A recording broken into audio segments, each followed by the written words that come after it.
Muy bien, amados hermanos, qué bendición. Una vez más estar en la congregación y tener la oportunidad de poder proyectar este culto, esta predicación, a quienes nos han seguido y nos están siguiendo por YouTube. Agradecemos a Dios por ello. Si usted todavía no se ha suscrito, le pedimos que se suscriba, ¿verdad? Es muy sencillo. Ahí aparece en la pantalla, aparecerá suscríbase y usted aprieta ahí y ya. Eso es todo. Y después, si usted quiere brindarle un like o un dislike, como usted quiera, puede hacerlo también. No es nuestro interés el recibir ningún dinero de parte de YouTube ni nada de eso. No, nuestro interés es totalmente distinto. Es que simplemente el evangelio corra y que la gente lo escuche. Y si usted tiene amistades, le voy a pedir que también reenvíe esta predicación a sus amistades. De pronto le ayuda a alguien, ¿verdad?, la predicación de la palabra de Dios. Ese es nuestra única y sincero interés en hacerlo. Nos da mucho gusto saber que muchas personas se han suscrito ya y que nos siguen fielmente en las predicaciones. Esta mañana voy a hablar sobre un tema, hermanos, que se encuentra en Mateo. En realidad se encuentra en los 4 evangelios. Mire, cuando usted encuentre un relato en los 4 evangelios, significa que le llamó la atención a los 4 evangelistas.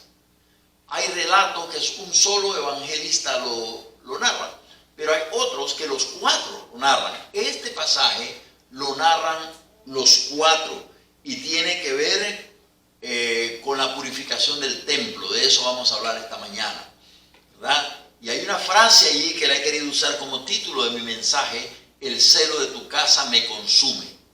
Eso es algo precioso. Y bueno, vamos a tener una breve oración para que así preparemos nuestros corazones todos y recibamos la palabra de Dios. Señor, gracias te damos por esta mañana, por tu palabra que va a ser expuesta. Te pedimos, Señor, que tu palabra fluya, que sea dulce a nuestro oído y que podamos, Señor, escuchar la voz del Espíritu Santo a través de este humilde siervo que solamente está tratando de exponer tu palabra, Señor, y que ella corra. Gracias, Señor. Bendice tu palabra, llévala a quienes la necesitamos en nuestros corazones y ya tú sabrás qué hacer con ella, Señor, y a qué corazones dirigirla. Gracias, Padre, en el nombre de Jesús. Amén. El capítulo 21 del libro de Mateo nos habla acerca de la entrada triunfal de Jesucristo en Jerusalén. Mire, ya él venía preparando a sus discípulos. En el verso 17 del capítulo 20 dice que subiendo Jesús a Jerusalén, tomó a sus 12 discípulos aparte en el camino y les dijo: he aquí subimos a Jerusalén, y el Hijo del Hombre será entregado a los principales sacerdotes y a los escribas, y le condenarán a muerte, y le entregarán a los gentiles para que le escarnezcan, le azoten y le crucifiquen, mas al tercer día resucitará. ¿Sabe qué me encanta? Que Dios nos revela a sus hijos lo que va a suceder. Él no hizo estas cosas en secreto, donde solo entre él y el Padre. No, él comunicó a sus discípulos, a sus apóstoles, y les manifestó lo que iba a suceder. Otra cosa es que ellos no presten atención a veces a lo que él está diciendo.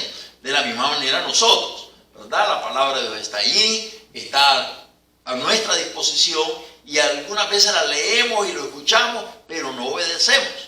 Entonces, eso me fascina, saber que el Señor, y hay uno de los profetas del Antiguo Testamento, dice: porque no hará Dios nada sin que antes se lo revele a sus siervos los profetas, ¿verdad? Eso me gusta y yo creo que eso también aplica para nosotros. Y si quiere ir un poquito más adentro, le diré que tengo una pequeña sospecha, y es que antes de que Cristo venga, su pueblo lo va a saber. No sé cómo lo vamos a saber, pero creo que ese es un trabajito que el Espíritu Santo hará en nuestros corazones.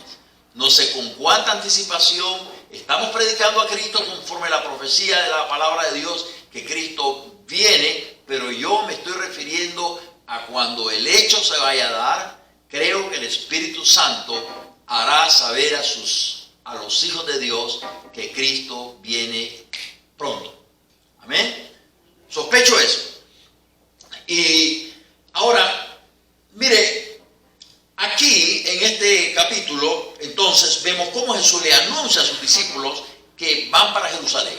Ya han hecho su ministerio por todas partes. Jesús, de la tierra donde estuvo ahí en Capernaum, en todas esas regiones de Israel, pero ahora va directamente a Jerusalén. Ahora va a un encuentro con su misión, va a un encuentro con su destino, va a un encuentro con lo que el Padre lo envió a hacer.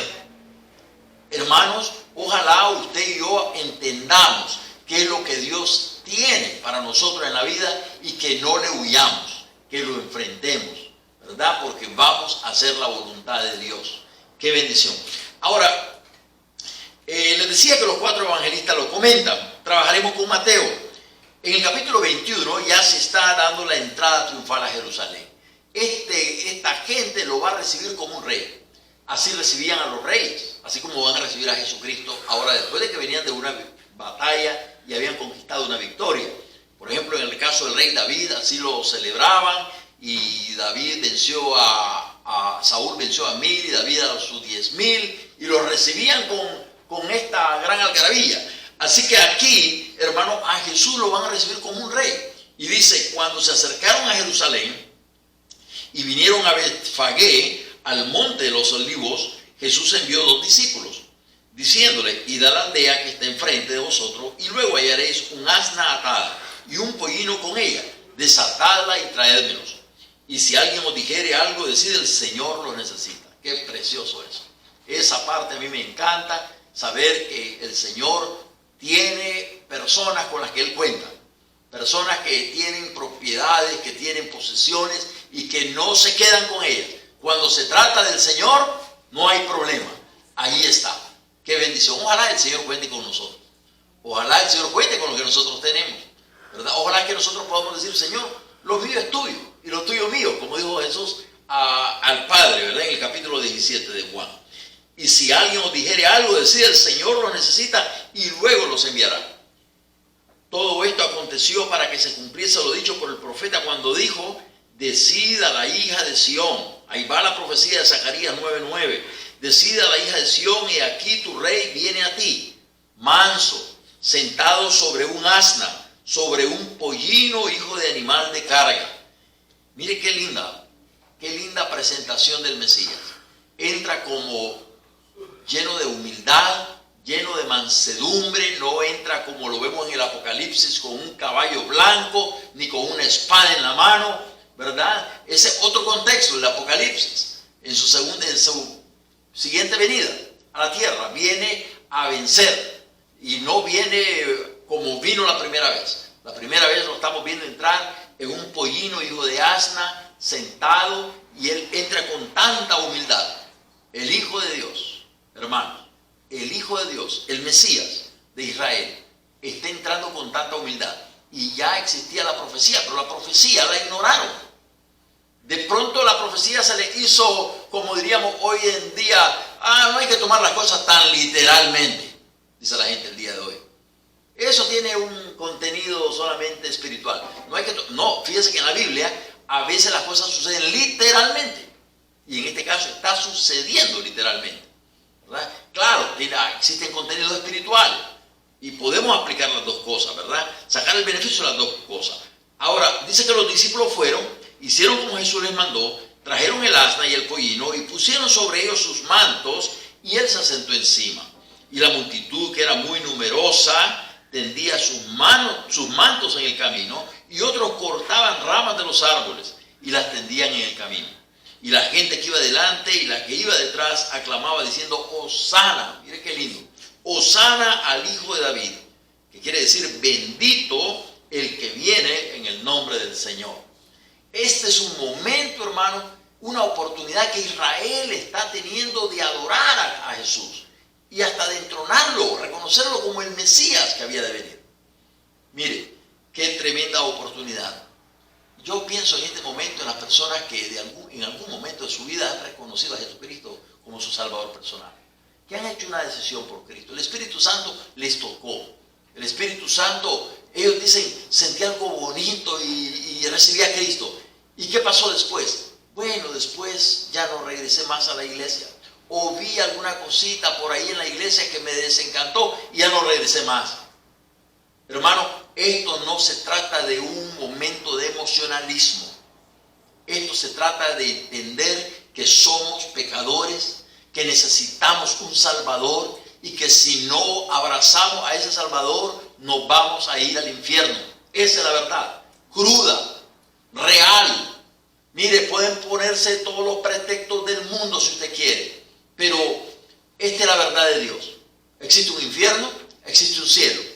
La única manera de llegar al cielo es a través de Jesucristo, quien es el camino, la verdad y la vida. Juan 14:6. Es la única manera. No estamos en la ignorancia. Pero la gente dice, no puede ser, si hay tantos maestros, hay tantos otros caminos. Ya esa es tu opinión. Pero la opinión de Dios, en la Biblia, la palabra de Dios, es que solamente a través de Jesucristo se llega al cielo. Aún grandes predicadores, supuestamente, como el señor Joel Osteen, que llena estadios, que vende libros y son bestsellers, según el New York Times, bestsellers, se han hecho millonarios por su libro vendido. Pero a la hora de una entrevista le preguntan, Larry King le preguntó, y ahí está en el YouTube, véala si quiere, no estoy mintiendo. Dice, pero ¿tú crees que Jesucristo es el único camino para ir al cielo? ¿Tú crees que tantos hindúes, tantos budistas, que en el mundo hay no sé cuántos millones y esto y el otro, y tú crees eso? Bueno, mira, Larry, yo en realidad no me enfoco, pero tú crees en un infierno. Es que yo no me enfoco en esas cosas. La gente tiene problemas en la vida, yo trato de darles una palabra. ¿Sí o no, hombre? Da ganas de decirle sí o no. ¿Crees en un infierno o no? ¿Crees que Jesucristo es el único camino para ir al cielo? ¿Sí o no? Es todo lo que te estoy preguntando. No me le dé vuelta. Me gustó saber que Rick Warren fue invitado también por Larry King y le hizo la misma pregunta. Y le dijo, mira, hace tanto tiempo estuve aquí a la hora, te quería hacer exactamente la misma pregunta. ¿Tú qué crees? Y aquel se rió y le dice, mira Larry, me encanta esa pregunta que tú acabas de hacer. Porque Jesucristo dijo, yo soy el camino, la verdad y la vida. Nadie, dice, nadie. Y eso no es, yo no estoy viendo a nadie en el infierno. Es lo que la palabra de Dios dice. Es Dios, el Creador, el que está diciendo eso. Él tiene derecho de decir, esa es la puerta. Y por ahí el que entre es salvo. Él es el Creador. Nosotros somos las criaturas. Simplemente tenemos que tomar la palabra de nuestro Creador. Y si ese es el medio que ha escogido, pues por ahí hay que entrar. Y esa es la importancia de predicar el Evangelio. Y de no cambiar el Evangelio, hermanos amados. Esa es la importancia de que nos mantengamos firmes en la sencillez de la palabra. Hermano, esto no es complicado. Esto es simple. Nosotros los hombres la queremos complicar la cosa. Pero Jesús fue muy claro. Y por eso lo odiaron y por eso lo mataron. Según ellos lo estaban matando, pero a él no es víctima de nadie. Él dijo, dijo él, yo pongo mi vida, a mí nadie me la quita, yo la pongo y la vuelvo a tomar. Señor de la vida y Señor de la muerte. Nada de que soy una víctima de los romanos o de los judíos. No. Él va procediendo de acuerdo a un plan que el Padre y Él estaban de acuerdo. Así que aquí, hermanos, Jesús entra, la gente lo recibe. Mire qué lindo, qué sencillez. La gente que iba adelante, dice el verso 9, y la que iba detrás aclamaba diciendo, Hosana al Hijo de David. Bendito, quiere decir eso, el que viene en el nombre del Señor. Bendito, la gente está reconociendo. Hay un rayo de luz ahí penetrando en la mente de los hombres. y están diciendo, Él es el que había de venir. Él es el Mesías. Qué lástima que los religiosos, los líderes religiosos, en quienes se supone que ese rayo de luz debía entrar más temprano, no, había mucha oscuridad en ellos y no permitieron que la luz del Señor viniera a sus corazones, sino que la gente sencilla es la que está diciendo aquí, Él es el que había de venir, no hay más. Y cuando entró Él en Jerusalén, toda la ciudad se conmovió. Mire, escuche cómo lo pone Mateo, dice que toda la ciudad se conmovió, una conmoción. Esa es la misma palabra que se usa cuando los reyes, se acuerda de los 3 magos que entraron a Jerusalén, dice que toda la ciudad se conmovió cuando estos hombres entraron con los camellos y fue un evento para esa ciudad. Y ustedes saben que en esta ciudad y en estos pueblos a veces cualquier cosita es una noticia, ¿verdad? Yo sé que en su rancho y en su pueblo eso no es así, ¿verdad? Es una gran ciudad, no pasan esas cosas. Cuando entró Él en Jerusalén, toda la ciudad se conmovió diciendo, ¿quién es este? Y la gente decía, este es Jesús, el profeta de Nazaret de Galilea. Mire qué tremendo. Ahora, Él entró, según los otros evangelistas, hay una pausa entre esta entrada y al día siguiente. Al día siguiente, Él va a regresar a Jerusalén. O sea, Él se queda ahí en Jerusalén, ¿verdad? Y regresa al templo. Y dice que cuando Él llega al templo, dice el verso 12, y entró Jesús en el templo de Dios. El templo es uno solo, hermanos.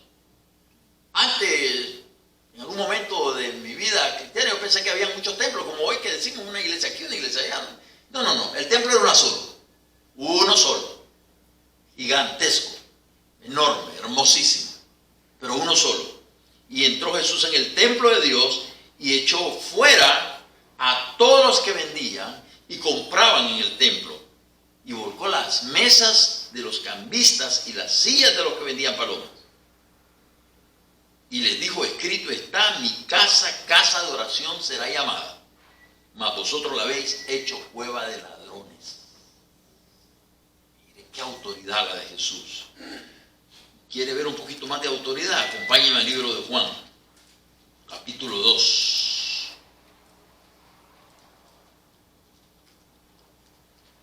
Juan capítulo 2, ahí hay un detallito que me gustó.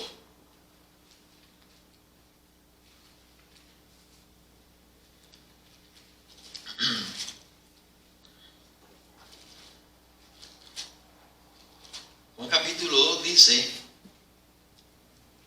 en el verso 15, ese detallito me gusta. Póngamelo ahí en la pantalla, por favor, hermanito. Escuchen, miren lo que dice ahí. Y haciendo un azote de cuerdas, echó fuera del templo a todos, y las ovejas y los bueyes, y esparció las monedas de los cambistas y volcó las mesas. Y haciendo un azote de cuerdas. Eso quiere decir que se tomó el tiempo para preparar un azote. Hermano, qué autoridad. Diría alguien de un don nadie.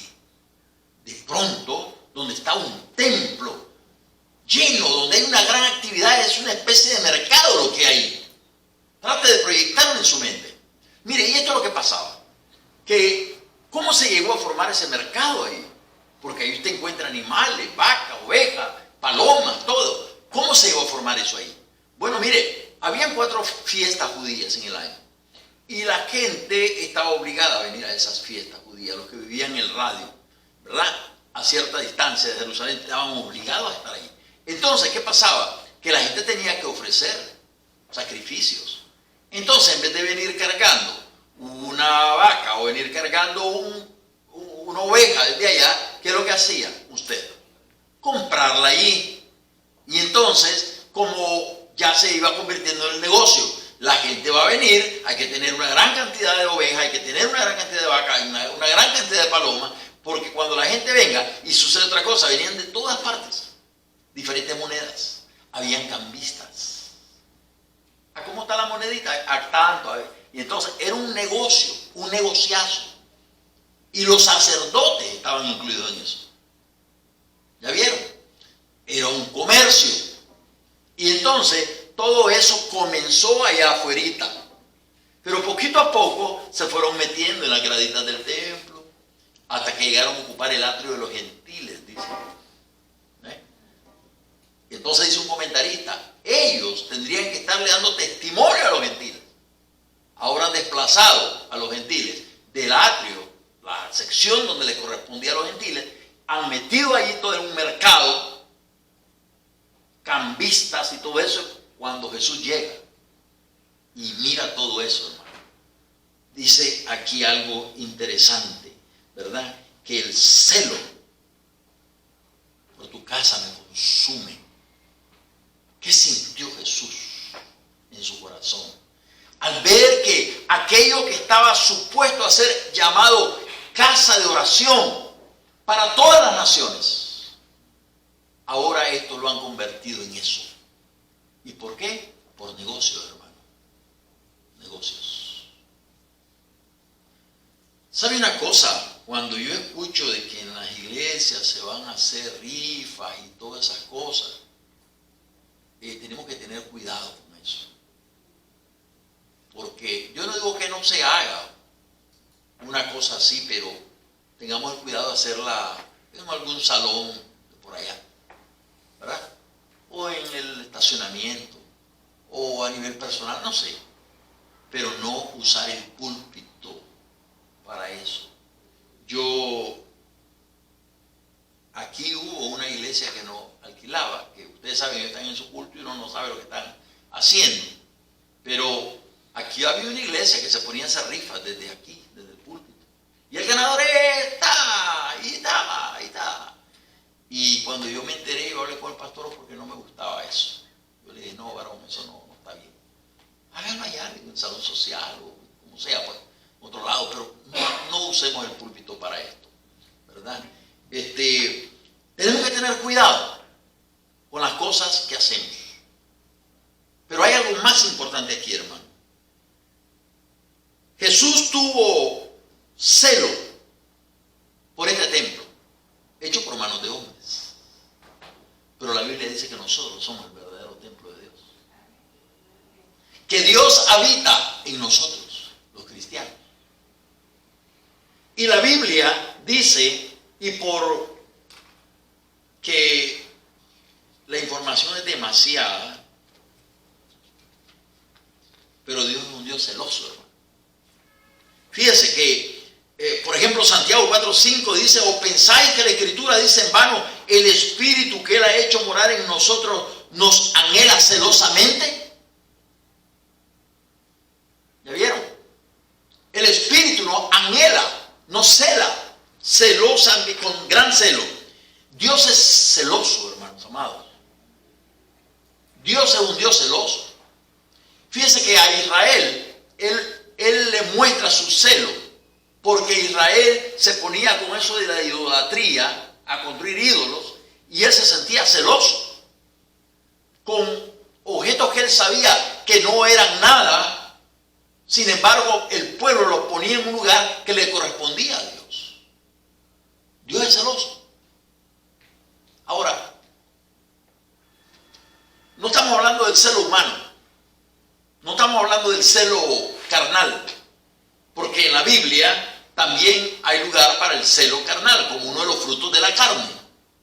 El celo de la carne, el celo que se siente que hasta matan por eso. ¿Sabe usted? Hay hombres y mujeres que han matado porque están celosos. O simplemente viven, hermano, con tanto celo de la esposa, del esposo, de la novia, del novio, que, hermano, les quita toda la paz, que les quita todo y los pone enfermos. Pero no estamos hablando de ese celo, porque Dios es un Dios santo. Nuestro celo es carnal. Hay una diferencia muy grande entre el celo de Dios y el celo. Porque fíjense lo que dijo Jesús, el celo de tu casa me consume. El celo por las cosas santas, las cosas de Dios, lo consumía.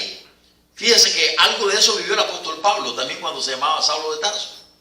Tenía celo él por lo que estaba sucediendo, que la iglesia estaba naciendo, hermano, y donde quiera se estaba predicando, y de pronto él sintió celo por el judaísmo. Pero dice él que su celo era por Dios, porque él sintió amenazado lo que hasta entonces era su entendimiento de que era la voluntad de Dios, el judaísmo. Pero déjame decirle algo, la iglesia católica también, en su historia, existe persecución contra la iglesia evangélica. ¿Por qué? Porque sintieron celos. Pero es un celo que no es un celo de Dios, porque el celo de Dios es sabio y es santo. Usted no va a matar a nadie por eso. Y en la historia de la iglesia católica encontramos eso. Que quemaban a la gente, la torturaban a la gente y los obligaban a blasfemar y todo eso. Nos llamaron herejes. Y bueno, mandaron a quemar todas las Biblias. Todo eso está en la historia de la iglesia. Mandaron a quemar todas las Biblias. Eso no es celo de Dios. Eso no es celo de Dios, es un celo carnal. Hermano, nosotros debemos de sentir celo, por las cosas santas, las cosas de Dios. Este es un momento en la vida que debemos de sentirnos nosotros, hermanos, celo por la palabra de Dios. ¿Qué es lo que están haciendo esto con la palabra de Dios? La están alterando, la están cambiando. Eso es un celo santo. No, pastor, nosotros debemos de predicar el evangelio. Nos estamos durmiendo. Bueno, qué bueno que sentimos eso. Hay que sentir celo por las cosas de Dios. Debemos de sentir celo para no pecar, hermanos. Para no pecar. Debemos de recordar que Dios es celoso, que nos anhela celosamente. Que Él quiere que seamos personas santas. Que nos apartemos del pecado. Estudiamos el miércoles, ¿verdad, hermano? Apartarnos de toda forma de pecado. Despojándonos. El libro de Romanos, capítulo 12. Despojándonos de todo peso de pecado. En eso debíamos de ser celosos. Y debíamos de ser tan celosos que debíamos de cuidarnos a nosotros mismos. No esperar que alguien nos lo diga, sino nosotros mismos. Entender que Dios es Dios celoso, que nos anhela a nosotros celosamente, que nos quiere santos, que este cuerpo quiere que sea utilizado para la gloria de Dios, que esta mente la usemos solamente y únicamente para las cosas santas, que cuidemos nuestros pensamientos, que sean puros, que cuando usted sienta amenazada su mente por pensamientos obscenos o indebidos, por celos carnales, o pensamientos desordenados que no nos ayudan para nada y ofenden al Señor, ahí mismo nos sacudamos, hermano. Ahí mismo nos sacudamos. ¿Y sabe qué? Tenemos esa potestad nosotros. No es que somos víctimas. No. Usted tiene la última palabra.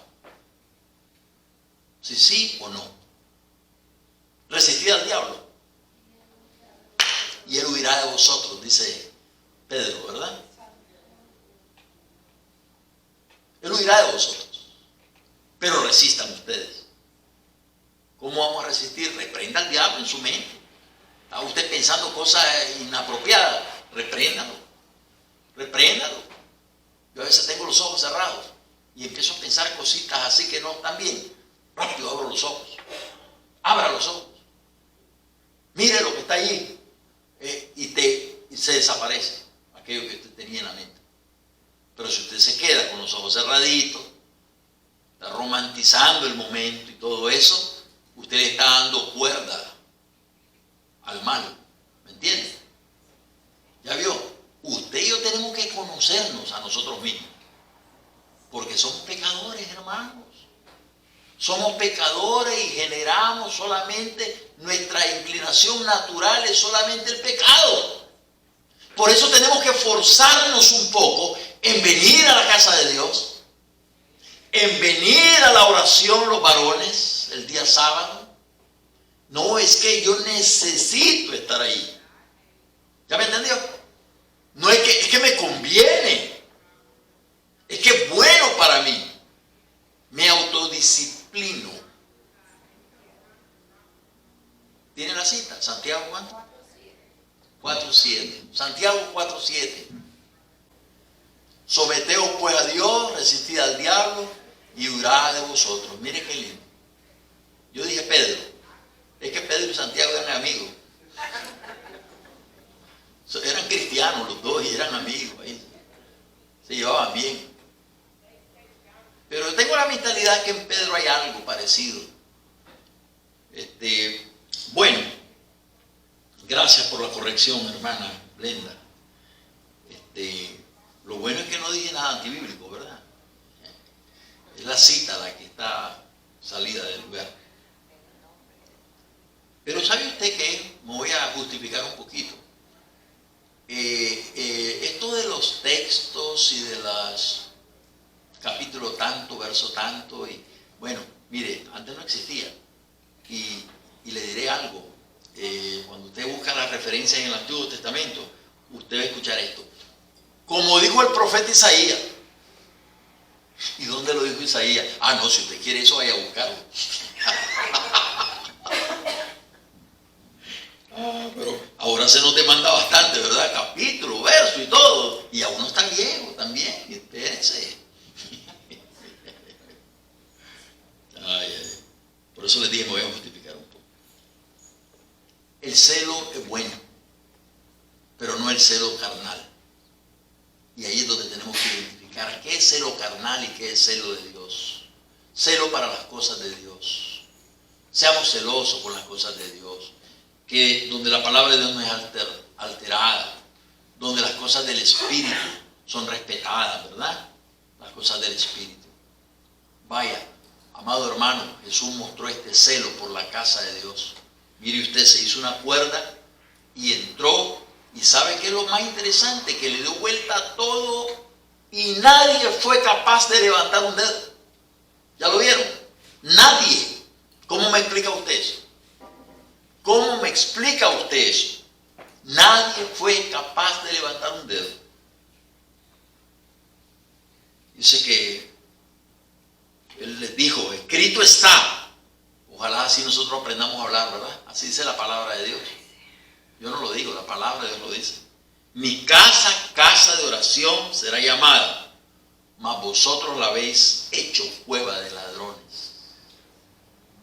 Yo me imagino que también estos estafaban a la gente que venía de afuera. Tomaban ventaja en los cambios y todas esas cosas. Y no se crea, hermano, mire, el mundo no ha cambiado mucho. Lo que pasa es que ahora con el avance de la tecnología también la maldad se presta para mucho. Pero cuando un extranjero llega a un lugar, ya andan como lobos rapaces, echándole el ojo quien viene de afuera. Cruza la frontera. Solo cruza la frontera y le van a echar el ojo que viene de California. Y van detrás de usted. Llega a un aeropuerto. Y el que llega de un aeropuerto que viene de afuera entra todo perdidito, ¿verdad? Inmediatamente te empiezan a ofrecer de todo allá afuera, taxi, esto, el otro. Peligroso. Y hay gente que está con teléfonos. Es peligroso, siempre ha sido peligroso. Venir de afuera hacia un lugar y allí, hermano, no era diferente. Y allí Jesús les está diciendo, ustedes habéis hecho cueva de ladrones. Eso es lo que han convertido ustedes en la casa de Dios. Pero fíjense, qué linda la misericordia y la gracia del Señor, porque dice que vinieron a Él en el templo ciegos y cojos y los sanó. Qué lindo. Siempre hay gente que viene a la iglesia por la necesidad correcta.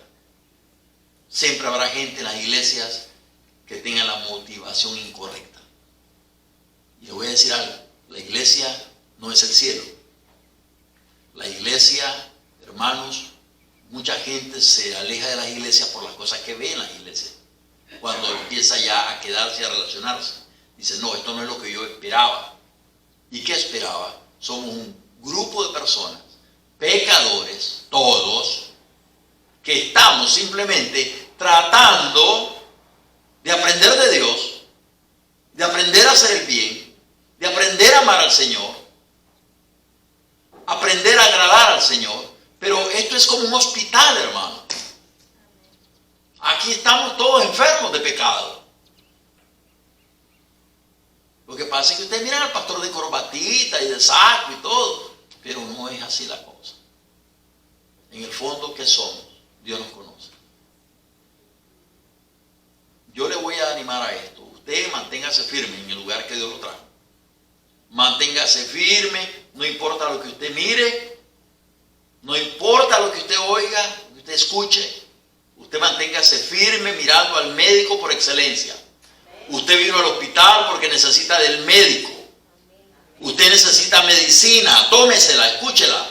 Lea la prescripción, tómese la medicina. Y Dios lo va a llevar a usted, dice la palabra, el salmista: caerán a mi lado 1000 y a mi diestra 10,000, pero a ti no llegará el mal. Y usted va a ver gente cayendo. A través de la historia de la iglesia usted va a ver gente saliéndose, gente que ya no continuó más en el camino, y usted va firme siempre en el camino. ¿Por qué? Porque usted viene a lo que vino. Usted viene a adorar a Dios. Usted no me vino a ver a mí, ni vino a ver a nadie. Usted viene, puede ser que haya llegado aquí por las razones incorrectas, puede ser. Yo llegué a la iglesia porque me invitaron, que las muchachas que hay ahí son bonitas y que no sé qué. Y entonces yo como joven llegué ahí.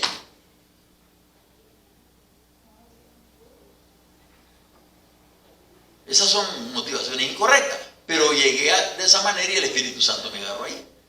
Y ya no salí más. Dicen las hermanas aquí, todas las hermanas están bonitas, dicen. Aquí no atrae a nadie, dice. No se crea, no se crea. Hermanos, seamos celosos con las cosas de Dios. Amén. Estemos en la iglesia por la razón correcta. Amemos al Señor con todo nuestro corazón, con toda nuestra mente, con toda nuestra fuerza. Le garantizo que lo va a conservar. Lo va a conservar. Y aunque usted mire cosas que no están bien, usted manténgase firme. Y usted debe saber a qué vino. Nosotros venimos a adorar a Dios. Amén. Amén. Venimos a recibir su palabra y ya nos vamos con el corazoncito lleno, recibimos nuestra medicina de hoy y vamos, y durante la semana vamos a tratar de hacer las cosas lo mejor posible para el Señor. No se olvide de orar, no se olvide de leer su Biblia, no se olvide de hacer una llamadita, de hablarle a alguien de Cristo. No se olvide de eso. El Señor le ha puesto personas a su alrededor. Mire, aproveche cada momento que usted tenga para hablarle a alguien de Cristo, para hablarle a alguien de Dios, ¿verdad? Para traer una palabra de esperanza, para fortalecer a alguien. Y estas personas van a ver en usted algo diferente. Y podrían hacer la pregunta: ¿y tú de dónde tomas todas estas cosas? Bueno, ahí está la oportunidad para que usted le explique que usted es un hijo de Dios. Si usted no tiene a Cristo todavía como su personal salvador, tal vez usted dirá: pastor, yo estoy viviendo como toda esa gente que estaba ahí. Tal vez usted está robando, tal vez usted está haciendo todas estas cosas. O tal vez usted está en una iglesia haciendo las cosas incorrectamente. Incorrectamente. Yo le diré: Dios lo quiere a usted como un templo limpio, santo, agradable a Dios. Agradable a Dios. No lo quiere allí por las razones equivocadas. Que el Señor me lo bendiga. Busque a Jesucristo, recíbalo como su Señor y Salvador personal, y Él hará un cambio nuevo en su vida. Amén.